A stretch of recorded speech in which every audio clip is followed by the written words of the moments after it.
Sean bienvenidos todos y cada uno de ustedes al desarrollo del laboratorio de macroanatomía número 5, que lleva por nombre compartimiento supramesocólico aorta abdominal. Mi nombre es José Armando Batres Campos y en esta oportunidad les hablaré respectivamente de los primeros 3 contenidos de esta práctica. Mis compañeros desarrollarán cada uno de ellos después de mí. Sin más preámbulo, comenzamos. Compartimientos supra- e inframesocólicos. Límites.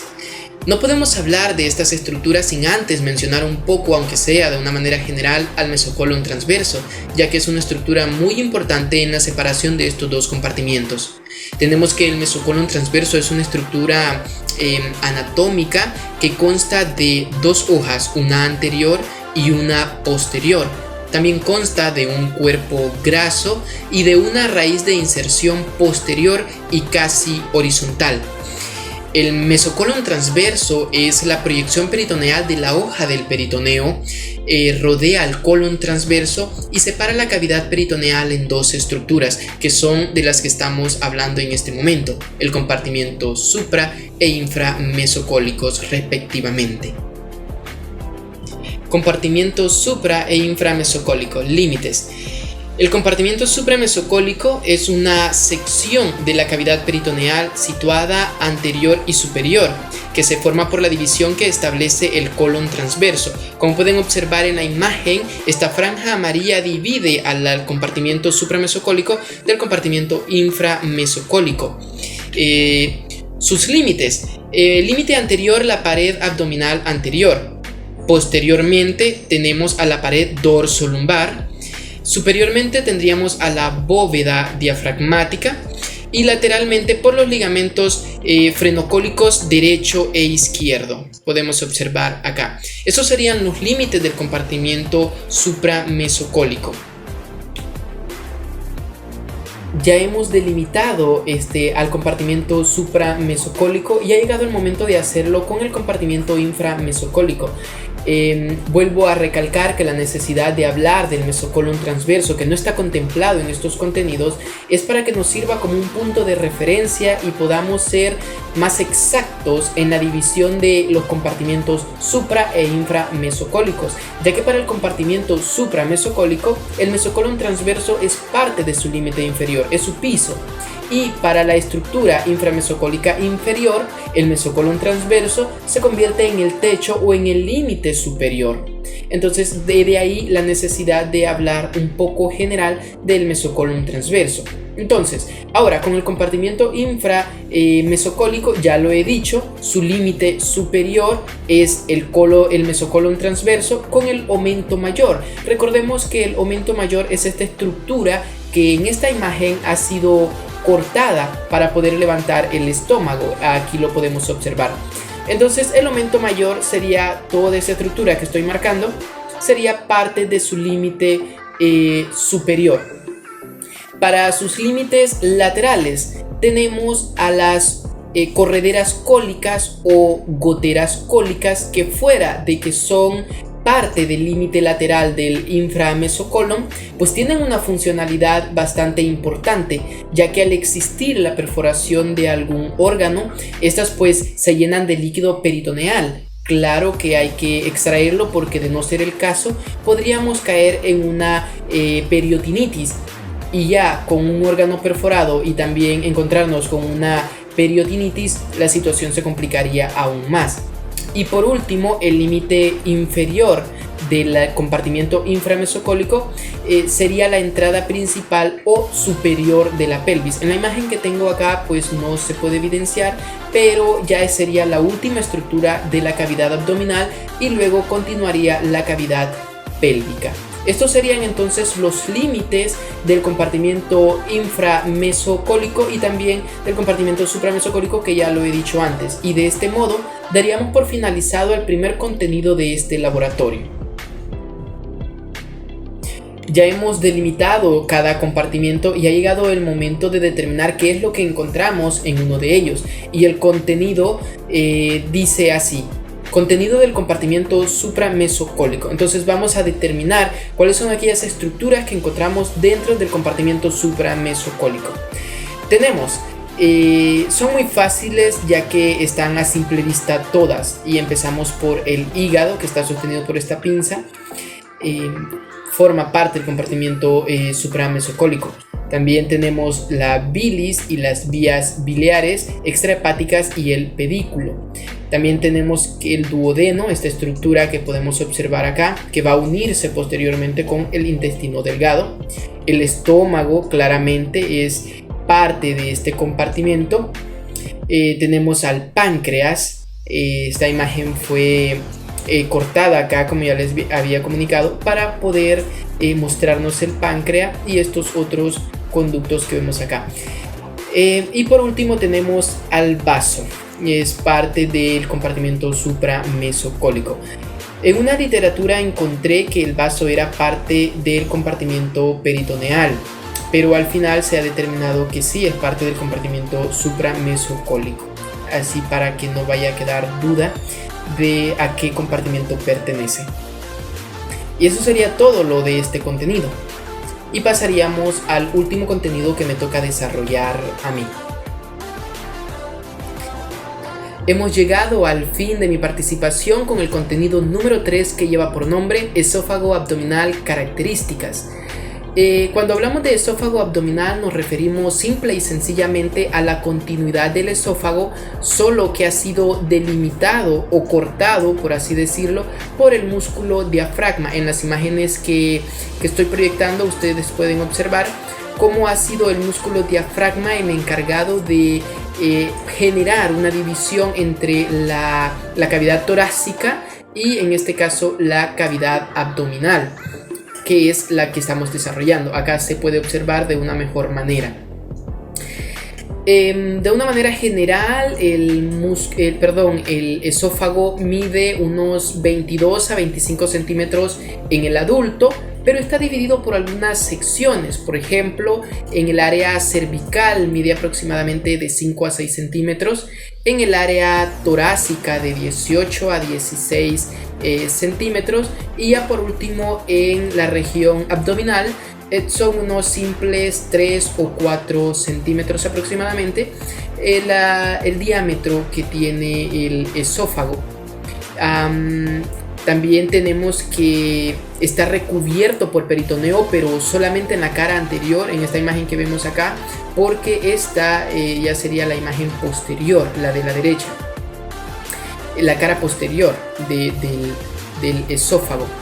También tenemos que la inervación viene del plexo esofágico, formado por las ramas del nervio vago, acá, formado por las ramas del nervio vago izquierdo o anterior y derecho posterior, que se dividen en los troncos vagales anterior y posterior. Acá el tronco vagal anterior y el tronco vagal posterior. Acá también podemos observar el tronco vagal anterior. De acuerdo a su irrigación, bueno, en el tórax la irrigación del esófago viene por las arterias esofágicas mediales y también por las arterias bronquiales y las intercostales, que son ramas directas de la arteria aorta. Pero en el abdomen por arterias esofágicas inferiores procedentes de la diafragmática inferior izquierda y de la arteria gástrica izquierda. Bueno, ha sido toda esta mi participación en el desarrollo del laboratorio número 5 de macroanatomía. Los dejo con mis compañeros. Gracias. Saludos a todos, mi nombre es Hugo Canizales y continuando con el desarrollo del laboratorio número 5 de macroanatomía, yo les hablaré acerca del estómago, intestino delgado y el duodeno. Para comenzar hablaremos sobre el estómago. El estómago es la porción más dilatada del tubo digestivo y este se encuentra en el epigastrio, también se encuentra en la región umbilical o mesogastrio y en el hipocondrio izquierdo. Esta se relaciona a su izquierda con el vaso y a su derecha con el hígado. El estómago tiene 4 porciones. La primera de ellas se llama porción cardíaca o el cardias, que es la zona que cubre la unión del esófago con el estómago.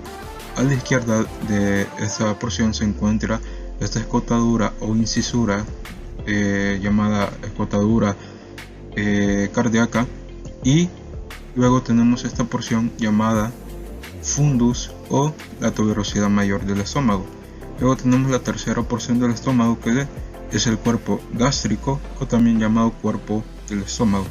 Y por último tenemos la porción más distal del estómago, que es la porción o la región pilórica, que se divide en tres porciones. Primero tenemos el antro pilórico, que es este. Luego tenemos el conducto pilórico y por último tenemos el píloro. Aquí tenemos la incisura o escotadura angular, y esta es la curvatura menor del estómago, y esta es la curvatura mayor del estómago. Además de lo anteriormente mencionado, el estómago también posee dos caras.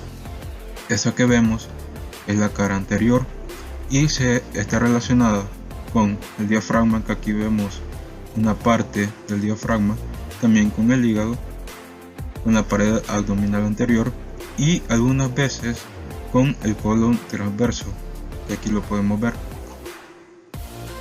Y también tiene una cara posterior del estómago, que es esta que podemos observar, y esta se relaciona con el diafragma, la glándula suprarrenal izquierda, una pequeña porción del riñón izquierdo, y el mesocolon transverso, que es lo que podemos observar acá.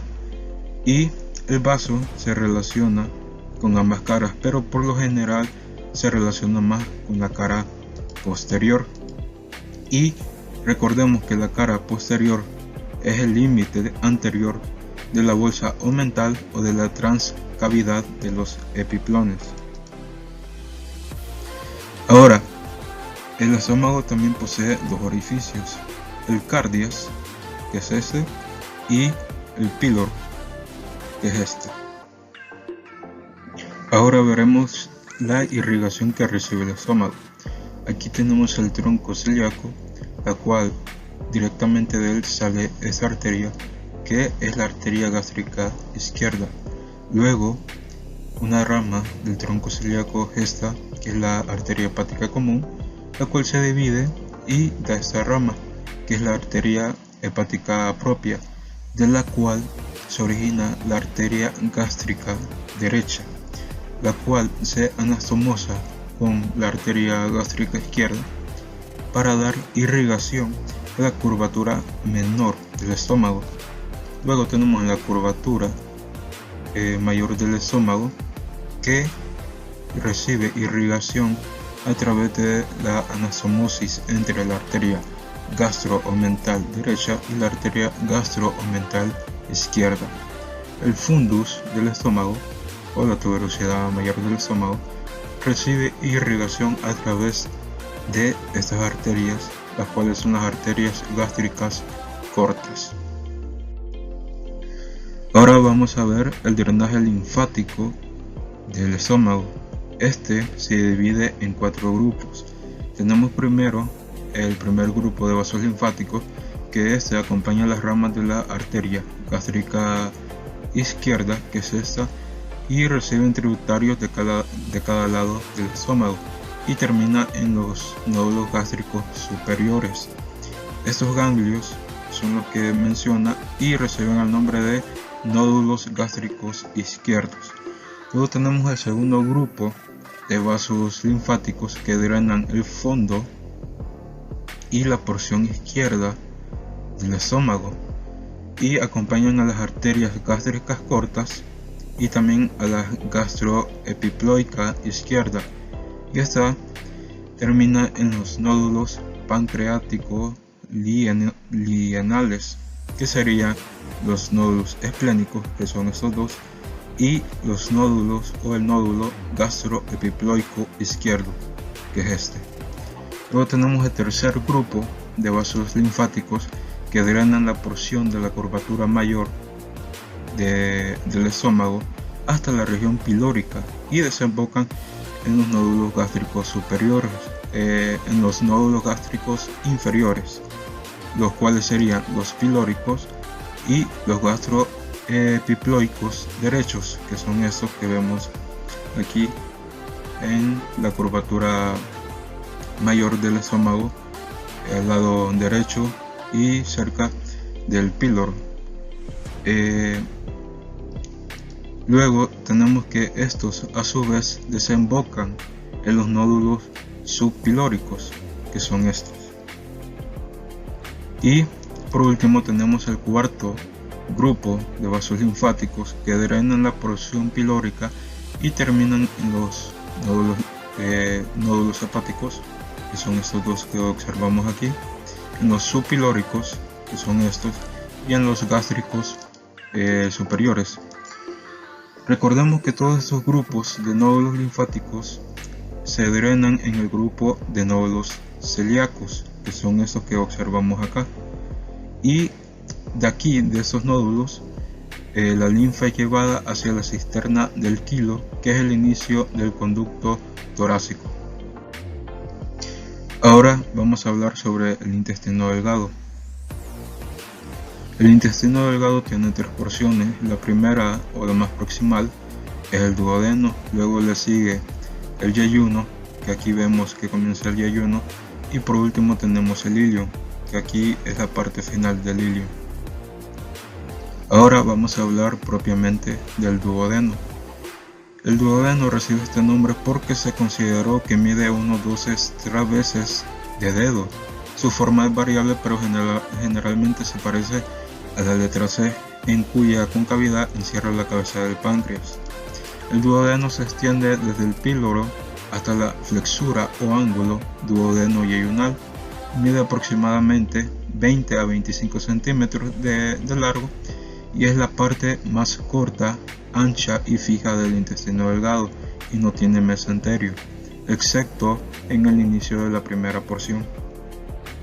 El duodeno tiene 4 porciones. La primera de ellas se llama porción superior o también primera porción o infrahepática o bulbo duodenal. Esta se extiende desde el orificio pilórico del estómago al cuello de la vesícula, que es más o menos por este segmento. Está justo a la derecha del cuerpo de la vértebra L1 y su parte inicial está recubierta completamente por peritoneo del aumento menor, por lo que es muy móvil. El resto de la primera porción generalmente está fijo a la pared abdominal posterior. Esta porción mide 5 centímetros de longitud y la mayor parte de las úlceras duodenales se localizan en esta porción. Ahora vamos a ver las relaciones que tiene la primera porción del duodeno y antero superior. Encontramos el óvulo cuadrado del hígado y la vesícula biliar. Luego tenemos posteriormente la arteria gastroduodenal, el colédoco, la vena porta y el orificio omental o epiploico o de Winslow, que es este que observamos acá. Luego, posteriormente, la relación de la primera porción está la cabeza y el cuello del páncreas. Ahora veremos la porción descendente del duodeno o segunda porción o prerrenal, que va desde este pliegue hasta acá. Y esta porción es cruzada por el mesocolon transverso, la cual lo divide en dos porciones, una porción supramesólica y una porción inframesocólica. Esta porción mide de 7 a 10 centímetros de longitud aproximadamente. Se inicia en el cuello de la vesícula biliar, desciende así verticalmente a la izquierda del riñón derecho y a la derecha de la segunda y tercera vértebra lumbar. Es cruzado por el colon transverso en su superficie anterior y funcionalmente es muy importante porque en ella desembocan los conductos colédoco y pancreáticos. Ahora las relaciones que tiene la segunda porción del duodeno es: anteriormente tenemos la vesícula biliar, el lóbulo derecho del hígado y el colon transverso y su meso. Lateralmente encontramos su relación con la flexura cólica derecha, que es esta que observamos acá, y medialmente está relacionado con la cabeza del páncreas y el conducto común o colédoco, que es el que vemos aquí. Luego, en sus relaciones posteriores tenemos que se relaciona con el riñón derecho, la vena cava inferior, el músculo psoas mayor derecho y los vasos renales derechos. Luego tenemos que en esta segunda porción del duodeno se encuentra la papila duodenal mayor, que es esta que vemos aquí, y esta sería la papila duodenal menor. La papila duodenal mayor es una pequeña prominencia en forma de pezón situada en la superficie interna de la cara posteromedial de la segunda porción del duodeno y causada por un engrosamiento o esfínter muscular en la desembocadura del conducto biliar común o colédoco y el conducto pancreático. El conducto colédoco que vemos aquí se une al conducto pancreático, que es al conducto pancreático principal, formando una dilatación en un solo conducto llamada ampolla hepatopancreática, que es esta que vemos aquí, que antiguamente era conocida como de Vater. Y luego tenemos la porción horizontal, o también llamada tercera porción o porción inferior o preaórtica, que sería esta porción mide de 5 a 7.5 centímetros de longitud de dirección horizontal, se dirige de derecha a izquierda como vemos, pasando frente al músculo psoas mayor derecho y el uréter derecho, que es el que vemos aquí, luego los vasos gonadales derechos y cruza también la vena cava inferior, que es esta que vemos acá. Luego también cruza la columna vertebral lumbar y la arteria abdominal, la arteria aorta abdominal, que es esta, para terminar a la izquierda de la tercera vértebra lumbar. También es cruzado la porción horizontal del duodeno, es cruzada ventralmente por los vasos mesentéricos superiores, que sería la vena que vemos aquí y la arteria y la raíz del mesenterio. Y por último tenemos la porción ascendente o cuarta porción del duodeno, que es esta.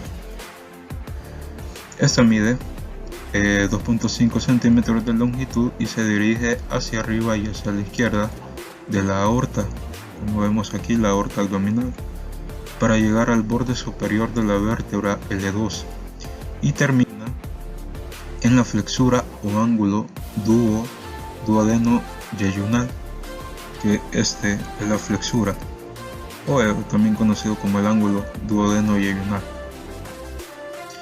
La flexura duodeno-yeyunal se mantiene fija al pilar derecho del diafragma por una banda fibrosa y muscular llamada músculo suspensorio del duodeno, que es este que observamos acá. Este es el músculo suspensorio del duodeno, que antiguamente lo conocían como ligamento de Treist.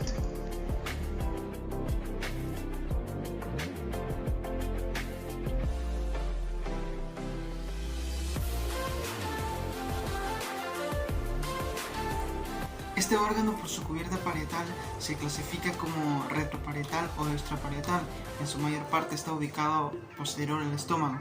Tiene aproximadamente unos 14 centímetros de longitud y en el hombre pesa aproximadamente unos 90 gramos y en la mujer unos 85 gramos aproximadamente.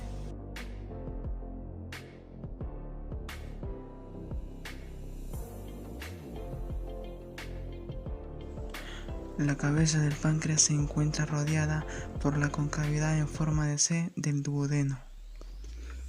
El proceso unciforme o uncinado es una prolongación que se origina en la parte inferior e izquierda de la cabeza. Este proceso se sitúa posterior a los vasos mesentéricos superiores.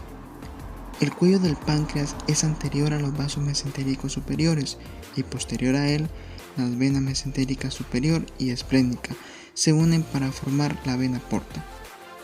El cuerpo del páncreas es alargado y se extiende desde el cuello hasta la cola del mismo. La cola del páncreas es la porción estrecha extendida a la izquierda, hasta la porción inferior del vaso, terminando cuando pasa entre las capas del ligamento espleno-renal.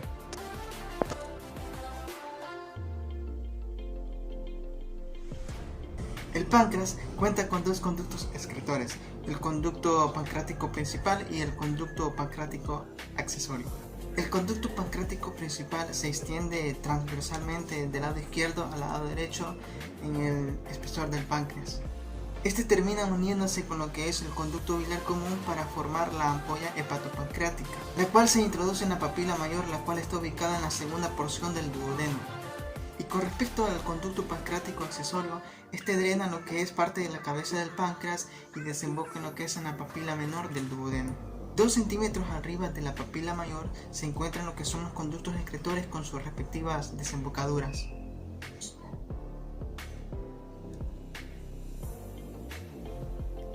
Este órgano es considerado como la víscera más grande del cuerpo humano. En el hombre pesa aproximadamente de 1.4 a 1.6 kilogramos y en la mujer pesa de 1.2 a 1.4 kilogramos y por su cubierta peritoneal se clasifica como intraperitoneal.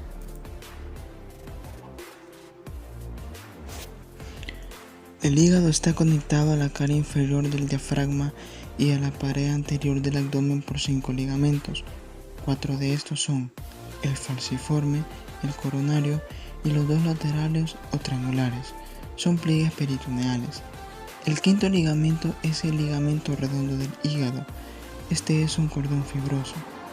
Identificaremos el ligamento falciforme. Este une la cara diafragmática o superior del hígado al diafragma y a la pared abdominal anterior. Lo podemos ver señalado con una pequeña línea. El ligamento coronario. Este es un pliegue de peritoneo que se extiende desde el diafragma a la parte superior y posterior de la cara diafragmática del hígado y consta de 2 hojas, una anterior o superior y otra posterior o inferior. Los ligamentos laterales o triangulares. Estos son 2, uno derecho y otro izquierdo. El ligamento triangular derecho es pequeño, está situado en la extremidad derecha del área desnuda y se dirige al diafragma con quien lo une. Se forma por la unión de las hojas anteriores y posteriores del ligamento coronario. El ligamento triangular izquierdo. Este es un pliegue grande que conecta el lóbulo izquierdo del hígado al diafragma.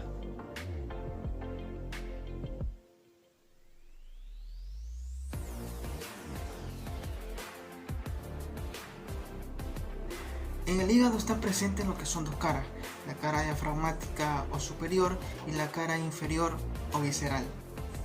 La cara diafragmática o superior está en forma de cúpula y es relativamente lisa en lo que es en la parte superior, posterior y anterior del hígado. La cara visceral o inferior es cóncava e irregular y está orientada hacia abajo, atrás y a la izquierda, cubierta por lo que es peritoneo visceral, excepto en la fosa de la vesícula biliar y en el hilo hepático.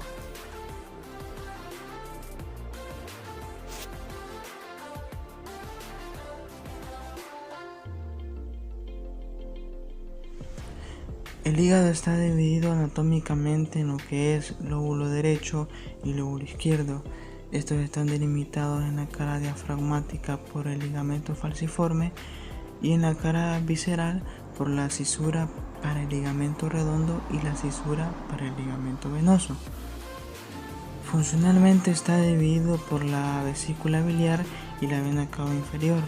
Se describe además a los lóbulos cuadrado y caudado. Estos forman parte del lóbulo hepático derecho, pero cada uno por supuestamente son funcionalmente diferentes. En primer lugar vamos a analizar lo que es el lóbulo cuadrado. Este es visible en la parte superior de la cara visceral del hígado y está limitado por la fisura del ligamento redondo y por la fosa de la vesícula biliar. Con respecto al lóbulo caudado, este es visible en la parte posterior de la cara visceral del hígado y está limitado por la fisura para el ligamento venoso y por el surco de la vena cava inferior.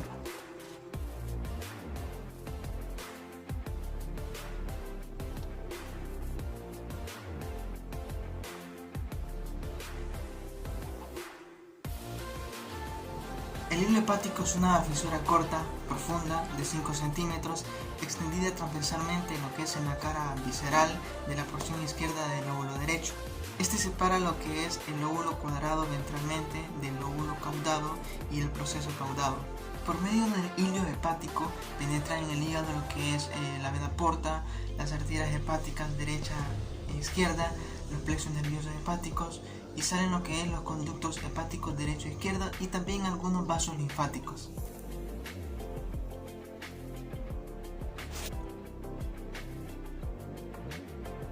El pedículo hepático está constituido por lo que es las estructuras que atraviesan el hilo hepático.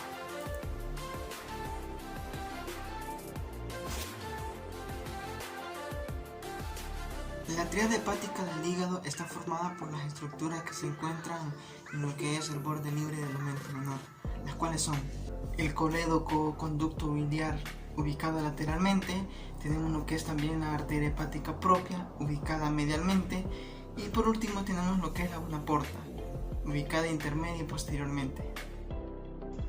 Buenas tardes, respetable doctor Cabrera y compañeros. En esta oportunidad me corresponde darle continuación al laboratorio número 5. Hablarles acerca de las vías biliares extrahepáticas, la vesícula biliar y el vaso. Para comenzar, vamos a hablar acerca de los conductillos biliares. Se dice de que estos son un conjunto de conductos encargados de poder llevar la sustancia producida y secretada por el hígado que nosotros conocemos como la bilis. Esta sustancia es transportada, concentrada y almacenada en la vesícula biliar. Entonces, por lo cual, la vesícula biliar en un momento determinado va a realizar el poder secretar esta sustancia cuando exista la presencia específica de grasa a nivel del duodeno, de tal manera de que esto permitirá realizar una emulsificación de una manera más fácil de la grasa y que ésta pueda ser absorbida con mayor rapidez en la porción distal del intestino. Ahora bien, nosotros debemos, si observamos en algún momento un corte de tejido hepático, vamos a poder visualizar lo que se conocen como estructuras que son los lobulillos hexagonales hepáticos, de tal manera de que en cada uno de estos lobulillos nosotros vamos a encontrar lo que se conoce como una vena central. Esta vena central dará origen a un radical más grande que son capilares de mayor calibre que se conocen específicamente como sinusoides. Se dice específicamente de que estas estructuras penetran al nivel de estos lobulillos hepáticos, por lo cual nosotros podríamos decir de que estos se encuentran conformados como parte de la tríada portal. Una tríada portal se encuentra conformada específicamente por la vena porta hepática, que son sus ramas terminales, por la arteria hepática propia y por ramas de los conductos biliares.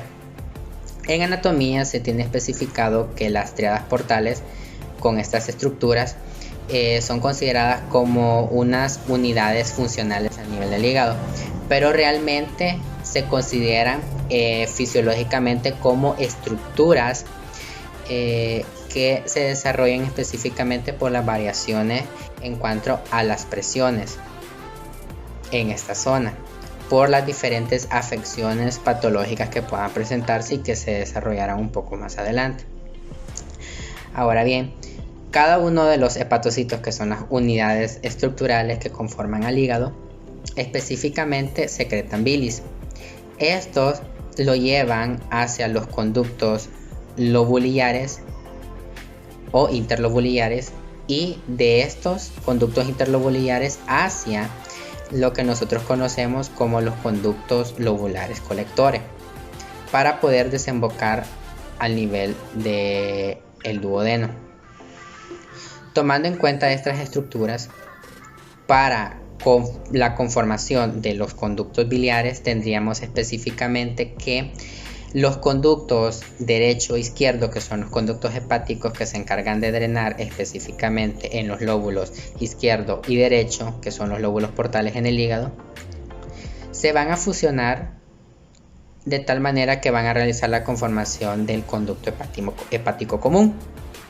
El conducto hepático común a su derecha podrá realizar lo que se conoce como una unión con el conducto cístico, de la unión que existe entre el conducto cístico y el conducto hepático común, se dará origen a lo que conocemos como el conducto biliar o el conducto colédoco.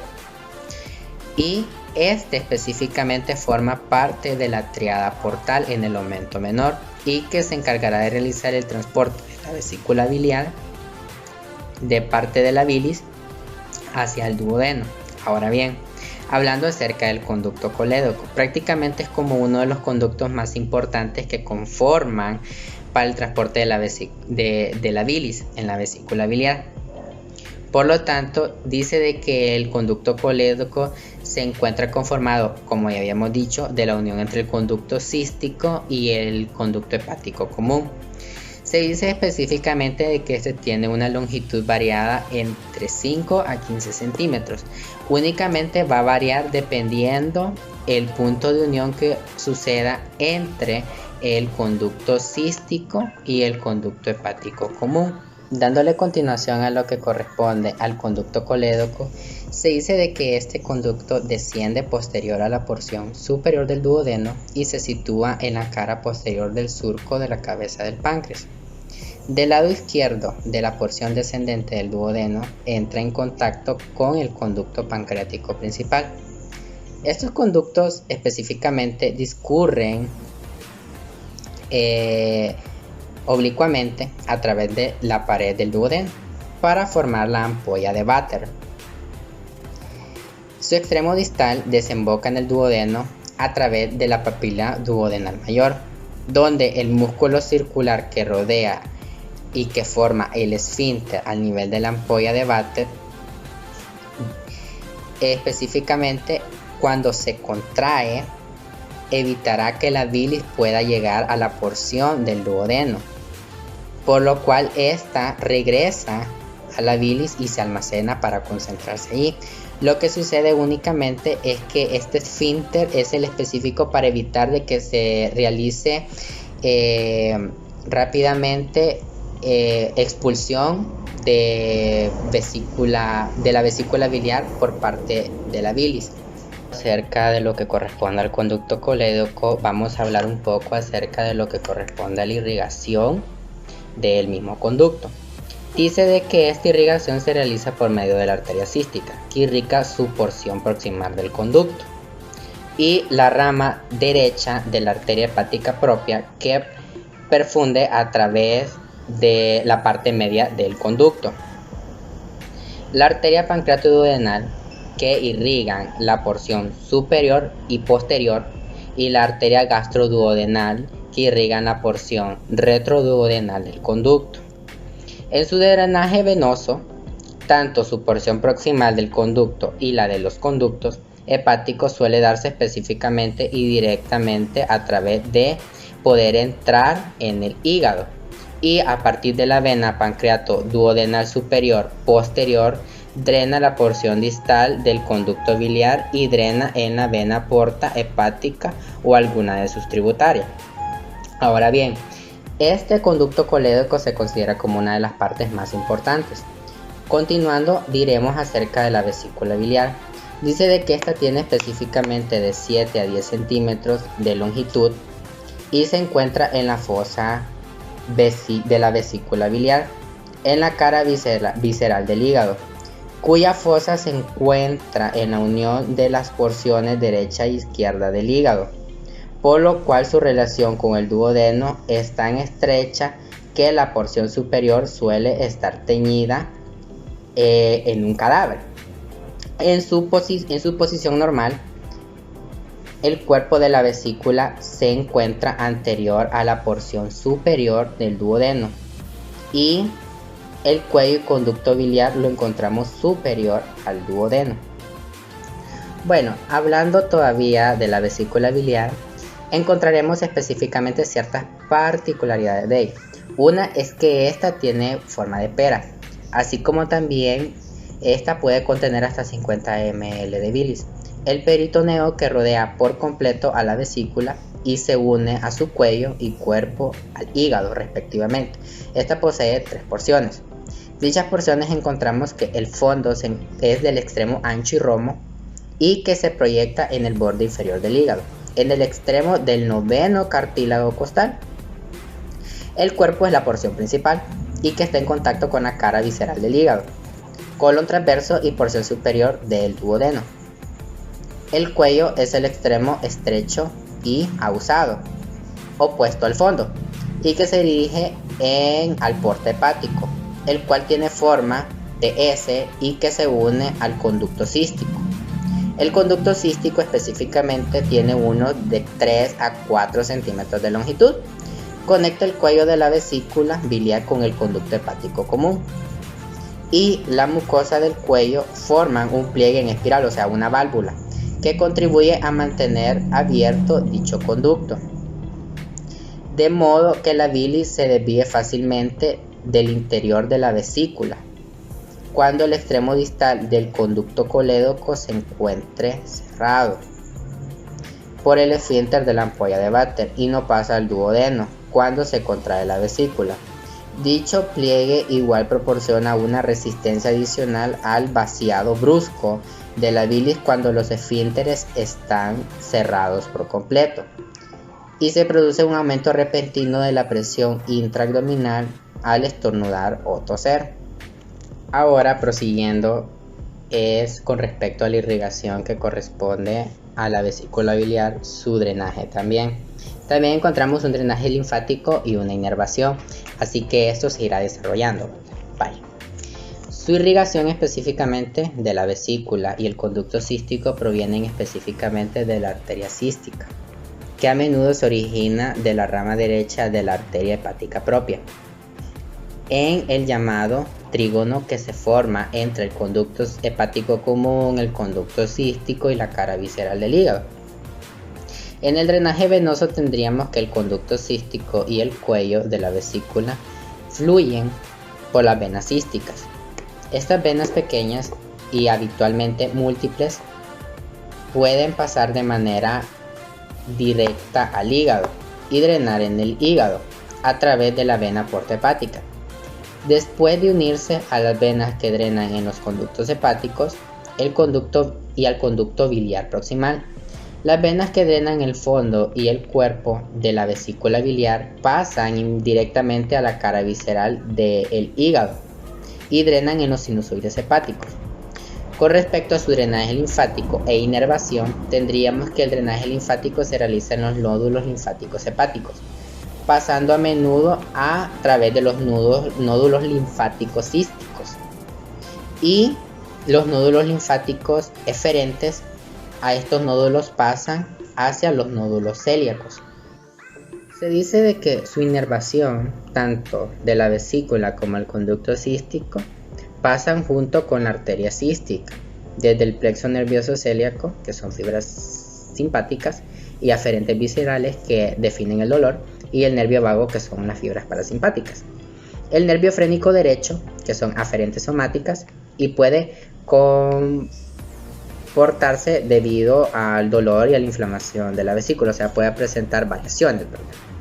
La estimulación parasimpática provoca contracciones de la vesícula biliar y la relajación de los esfínteres de la ampolla de Vater, y estas respuestas estimuladas por la hormona colecistocinina producida en las paredes del duodeno, cuya hormona dará una respuesta ante los agentes grasos. Entonces, por lo tanto, la vesícula biliar va a poder realizar su segregación de la sustancia para poder contribuir a la emulsificación de los ácidos grasos.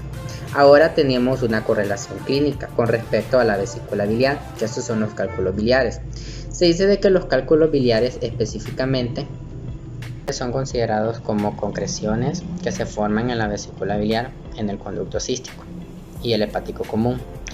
Estos están compuestos por cristales de colesterol, y se dice de que los cálculos biliares específicamente son mucho más frecuentes en las mujeres, afectando en un 50%, y que esto va en aumento dependiendo la edad adulta. Se dice de que un aproximado de un 75 a un 50% de las personas que sufren de cálculos biliares son asintomáticos. Estos cálculos impactan con mayor frecuencia al nivel de la ampolla hepatopancreática, por ser un lugar muy estrecho. Los cálculos biliares que se encuentran alojados en el conducto cístico pueden producir un cólico biliar. Otra correlación clínica a la vesícula biliar tendríamos los cálculos biliares a nivel del duodeno. Cuando la vesícula biliar se dilata específicamente y se inflama debido a un cálculo impactado en el conducto, pueden formarse las llamadas adherencias adyacentes por las vísceras que se encuentran en relación a la vesícula biliar. La inflamación mantenida puede destruir y puede, es decir, ulcerar la víscera adyacente y puede conducir a la formación de una fístula colecistoentérica, y la formación de esta se deberá debido a la proximidad entre la porción superior del duodeno y el colon transverso, de las localizaciones más comunes donde ocurre este daño, donde los cálculos que entran en el intestino delgado quedan atrapados en la válvula ileocecal y producen una obstrucción intestinal. El procedimiento quirúrgico que se realiza para las personas que padecen específicamente de los cólicos biliares que son graves y que se les decide extirpar la vesícula biliar se le conoce como colecistectomía. La colecistectomía específicamente se ha aplicado como una colecistectomía laparoscópica para evitar una intervención quirúrgica abierta. La arteria cística, que es casi siempre la que se origina de la rama de la hepática propia, en el triángulo cistohepático, donde la práctica clínica del conducto cistohepático se delimita inferiormente por el conducto cístico, medialmente por el conducto hepático común y superiormente por la cara inferior del hígado.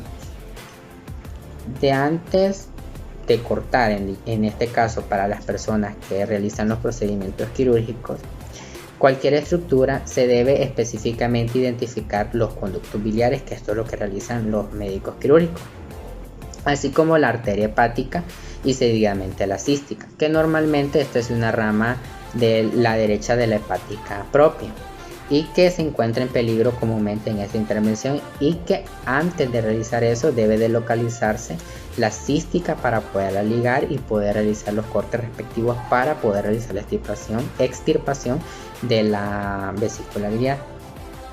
Ahora, continuando, ya una vez explicada la vesícula biliar, vamos a hablar acerca un poco del vaso. Dice de que el vaso es un órgano ovoide y pulposo, literalmente de tono morado, que tiene aproximadamente la forma y tamaño de un puño cerrado. Es relativamente delicado y es considerado como el órgano abdominal más vulnerable, situado en posición superolateral del hipocondrio del abdomen y donde se goza de la protección de la caja torácica inferior. Como el mayor órgano linfático que se encarga de realizar la producción en cuanto al sistema de defensa de células blancas que nosotros conocemos como linfocitos, y también de la respectiva vigilancia y una respuesta inmunitaria. Prenatalmente se considera de que el vaso es un órgano hematopoyético, o sea, es un formador de sangre. Pero después del nacimiento se ocupa sobre todo de identificar y extraer de la circulación aquellos glóbulos rojos desgastados, las plaquetas dañadas, y así poder también reciclar el hierro y la globina. Para llevar a cabo estas funciones, el vaso es una masa blanda vascular con una cápsula fibroelástica por una hoja de peritoneo visceral, excepto en la parte del hilio esplénico, por donde se encargan de penetrar las ramas esplénicas de la arteria y la vena esplénica respectivamente. Se trata de un órgano móvil, aunque no suele rebasar inferiormente la región costal, y descansa sobre la flexura cólica izquierda.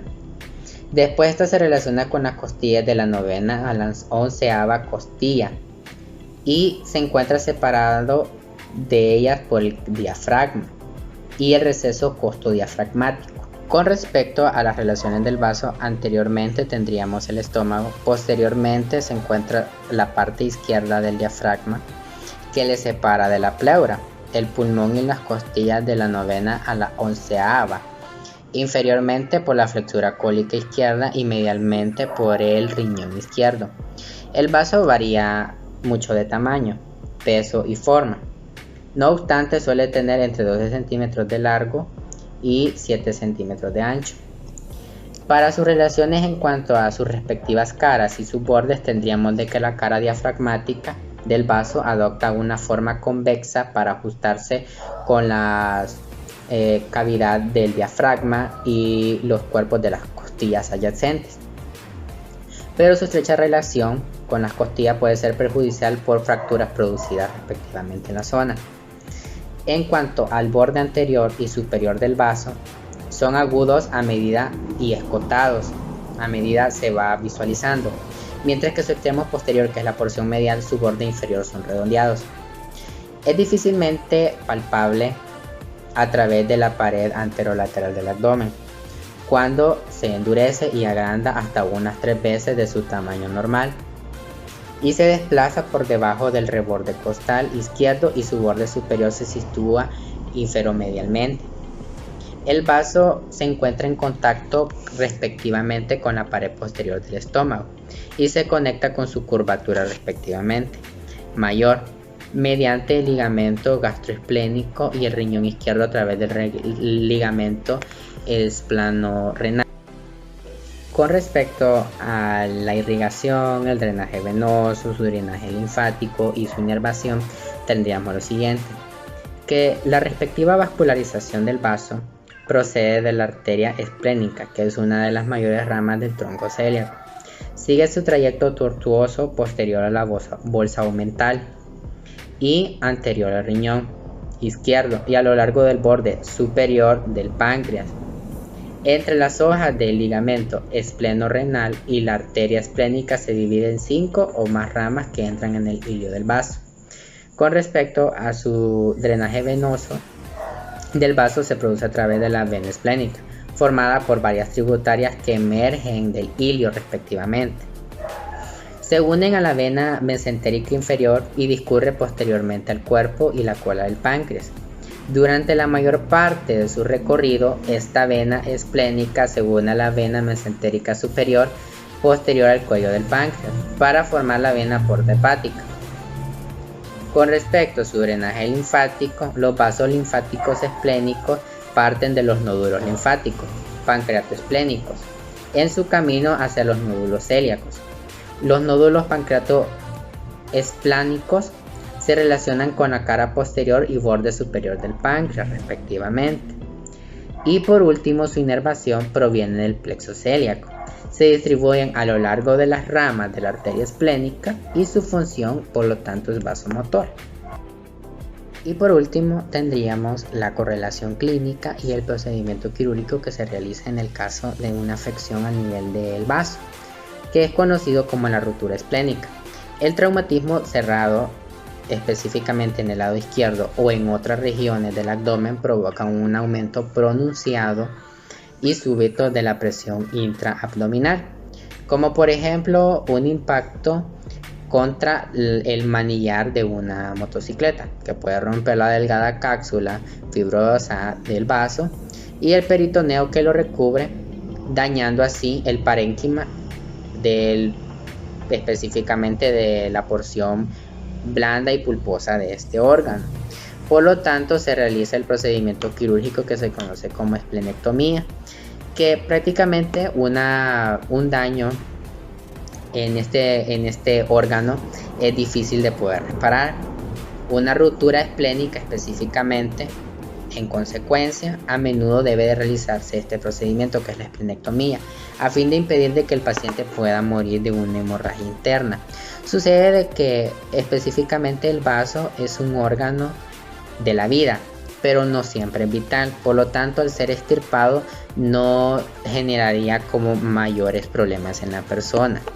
Pero se dice específicamente de que el periodo de recuperación de una persona puede variar dependiendo de sus condiciones. Se evalúa la obesidad y se evalúa también enfermedades preexistentes. Por lo tanto, en algunas personas puede variar entre 15 días y otras a 2 meses. Por lo tanto, este procedimiento se realiza solo específicamente cuando existe una afectación al nivel del vaso. Muchas gracias. Buen día, doctor Cabrera y compañeros. Continuando con la explicación del laboratorio, les hablaré sobre la aorta abdominal. Esta inicia su recorrido a nivel del hiato aórtico del músculo diafragma ventral al borde inferior de la 12ª vértebra torácica y desciende por delante de la columna vertebral, a la izquierda de la vena cava inferior hasta terminar a nivel de la 4ª vértebra lumbar, donde se divide en sus ramas terminales, las arterias ilíacas primitivas o ilíacas comunes. Sus relaciones anteriormente son con el aumento menor, el plexo celíaco, el estómago, la bolsa omental, la vena esplénica, páncreas, vena renal izquierda, porción inferior, tercera porción del duodeno y raíz del mesentérico. Posteriormente tenemos al ligamento longitudinal anterior, los cuerpos vertebrales de L1 a L4 y sus discos intervertebrales correspondientes y las venas lumbares izquierdas. A la derecha, el pilar derecho del músculo diafragma, venas ácigos, cisterna del quilo, conducto torácico y vena cava inferior. A la izquierda, el pilar izquierdo del músculo diafragma, el ganglio celíaco izquierdo, el ángulo duodeno yeyunal, el tronco simpático y las asas intestinales. Las ramas de la aorta abdominal. Esta aorta presenta ramas parietales, viscerales y terminales, que se pueden clasificar como pares e impares. Las ramas parietales, las pares. Tenemos a las arterias frénicas inferiores o diafragmáticas inferiores. Estas son las primeras que se originan de la aorta abdominal e irrigan al músculo diafragma y a la glándula suprarrenal a través de sus ramas suprarrenales superiores. Luego tenemos a las arterias lumbares, que como observamos aquí son 4 pares de arterias que surgen de la cara posterior y se dirigen hacia atrás y hacia afuera, rodeando los cuerpos de las vértebras lumbares, el músculo psoas mayor y el cuadrado lumbar, a las que irrigan, incluso a la médula espinal. Luego tenemos a las arterias impares. Observamos aquí la arteria sacra media. Esta se origina en la superficie posterior de la aorta abdominal, cerca de su bifurcación. Se dirige hacia abajo sobre la cara anterior de las últimas vértebras lumbares, el sacro y el coxis, hasta llegar al ano, al cual irriga. Estas arterias parietales se encargan de irrigar el músculo diafragma y la pared posterior del abdomen. Las ramas terminales pares de la aorta abdominal. Tenemos las arterias ilíacas comunes o primitivas. Cada una de estas arterias se divide en arteria ilíaca externa y arteria ilíaca interna. Las ramas viscerales de la aorta abdominal. Tenemos a las ramas pares. Arterias suprarrenales medias. Como observamos, son 2 pequeños vasos que se originan a cada lado de la aorta, por arriba de las arterias renales. Luego tenemos a las arterias renales. Estas se originan inferiormente a la arteria mesentérica superior entre las vértebras L1 y L2. Como observamos, aunque aquí se encuentra cortada, la arteria renal derecha es más larga que la izquierda y cruza por detrás de la vena cava inferior antes de llegar al riñón. Cada una de ellas da origen a una o más arterias suprarrenales inferiores y una rama para el extremo superior de cada útero. La arteria renal se divide cerca del ilio renal en 2 ramas, anterior y posterior. Luego tenemos a las arterias gonadales. Arteria testicular o espermática en el hombre y ovárica en la mujer. Estas se originan inferiormente a las arterias renales. En el hombre irrigan el cordón espermático, testículo y uréter, y en la mujer los ovarios y el ureter. Dentro de las ramas viscerales impares tenemos al tronco celíaco.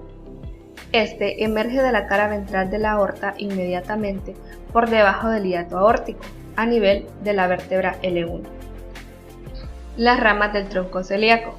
Primeramente, tenemos a la arteria gástrica izquierda o arteria coronaria estomáquica. Esta suele ser la primera rama del tronco celíaco y la de menor calibre. Se dirige hacia arriba y hacia la izquierda por detrás de la pared posterior de la transcavidad de los epiplones. Luego se dirige hacia la unión gastroesofágica, donde se describe un arco emitiendo ramas esofágicas. Esta rama que observamos aquí. Luego se dirige a la curvatura menor del estómago, contenida entre las hojas del omento menor, irrigando las dos caras del estómago en esta zona. Luego se anastomosa con la arteria gástrica derecha o arteria pilórica. Luego tenemos a la arteria hepática común. Esta rama que observamos acá. Esta, de izquierda a derecha, se localiza a lo largo del borde superior de la cabeza del páncreas, hasta alcanzar el píloro, o bien la primera porción del duodeno. Las ramas de esta arteria son la arteria gastroduodenal. Por lo general, esta es la primera rama. Se encuentra al principio y a la izquierda del conducto colédoco. Luego desciende dorsal a la primera porción del duodeno. Las ramas terminales son la arteria gastroomental derecha o gastroepiploica derecha y la arteria pancreato-duodenal superior anterior. También tenemos a la arteria gástrica derecha o arteria pilórica. Esta se dirige al píloro y, como lo habíamos mencionado anteriormente, se anastomosa con la arteria gástrica izquierda en la curvatura menor del estómago. Luego tenemos a la arteria hepática propia. Esta da origen a las arterias hepáticas izquierda y derecha. De esta última se origina la arteria cística, la cual se dirige a la vesícula biliar, como lo observamos aquí, y es la que le da la irrigación. Y la última rama del tronco celíaco es la arteria esplénica. Esta cursa a lo largo del borde superior del cuerpo del páncreas hasta alcanzar al vaso. Una de sus más importantes ramas es la gastroepiploica izquierda, que la observamos cortada en esta parte. Esta alcanza la curvatura mayor del estómago a través del ligamento gastrolienal, para luego hacer su recorrido contenido en el omento mayor, hasta anastomarse con la gastroepiploica derecha. Cerca del vaso, la arteria esplénica da sus ramas gástricas, que son estas que observamos acá, para irrigar el fondo gástrico. La arteria esplénica da varias ramas para la irrigación del cuello, cuerpo y cola del páncreas, tales como la pancreática dorsal y la pancreática mayor o magna. Dentro de las ramas viscerales impares de la aorta abdominal también se incluyen las arterias mesentéricas superior e inferior, pero esas se estudiarán en el siguiente laboratorio. Inervación del compartimiento supramesocólico. El plexo celíaco y los ganglios celíacos suministran la inervación a los órganos y estructuras de este compartimiento. Reciben el componente parasimpático de los nervios vagos y el simpático de los nervios esplánicos torácicos. Los ganglios celíacos, como observamos aquí, son dos ramas de tejido ganglionar situados por fuera de la aorta abdominal, a nivel de la L1, a cada lado del tronco celíaco. Son de forma irregular y las fibras nerviosas que entran y salen de ellos forman una densa red de fascículos que, junto con los ganglios, forman el plexo celíaco. De este plexo celíaco se derivan los plexos que forman el nombre de los órganos que inervan, al cual llegan a través de las arterias que los irrigan. Estos son el hepático, el esplénico, el gástrico, el frénico, el renal y el suprarrenal. Este laboratorio nos presenta el siguiente caso clínico. Se trata sobre una paciente femenina de 42 años con obesidad, antecedentes de diabetes mellitus tipo 2. Ella acude al servicio de emergencias por presentar desde aproximadamente 3 horas dolor intenso en el hipocondrio derecho, náuseas y vómitos. Al realizarse la exploración física, la paciente se encuentra sudorosa, con agravamiento de dolor en la palpitación subcostal profunda, que es un signo de Murphy positivo. Después se le realiza una ultrasonografía de la vesícula biliar y vías biliares, reportando 2 cálculos de 20 y 25 milímetros en la vesícula biliar. Respecto a este caso, daremos respuesta a las siguientes preguntas. La primera dice, mencione las líneas imaginarias que limitan el hipocondrio derecho. Primeramente tenemos una línea vertical, que es la línea medioclavicular. Esta pasa desde el punto medio de las clavículas hasta el punto medio entre la espina ilíaca anterosuperior y la sínfisis del pubis. Luego tenemos el plano subcostal, que es una línea horizontal, que esta pasa justo por debajo de los bordes costales de las décimas costillas y posteriormente pasa por el cuerpo de la vértebra L3. ¿Qué otros órganos se localizan en el hipocondrio derecho? Tenemos el lóbulo hepático derecho, vesícula biliar, segunda porción del duodeno, el ángulo hepático del colon, riñón y glándula suprarrenal derecha. ¿Qué porción de la vesícula biliar puede sobresalir por el borde hepático inferior y por lo tanto puede ser palpada generando dolor en el paciente? Esta es el extremo redondeado o el fondo de la vesícula biliar. ¿En qué porción del duodeno desemboca el conducto colédoco? Esto lo hace en la porción descendente, que es la segunda porción. Por su cubierta peritoneal, ¿cómo se clasifica la vesícula biliar? Está clasificada como intraperitoneal. Y la última nos dice, de acuerdo al caso, ¿cuáles fueron las vías biliares que se investigaron? Fue el conducto cístico y el conducto colédoco. Y esta fue la participación de nuestro grupo. Muchas gracias.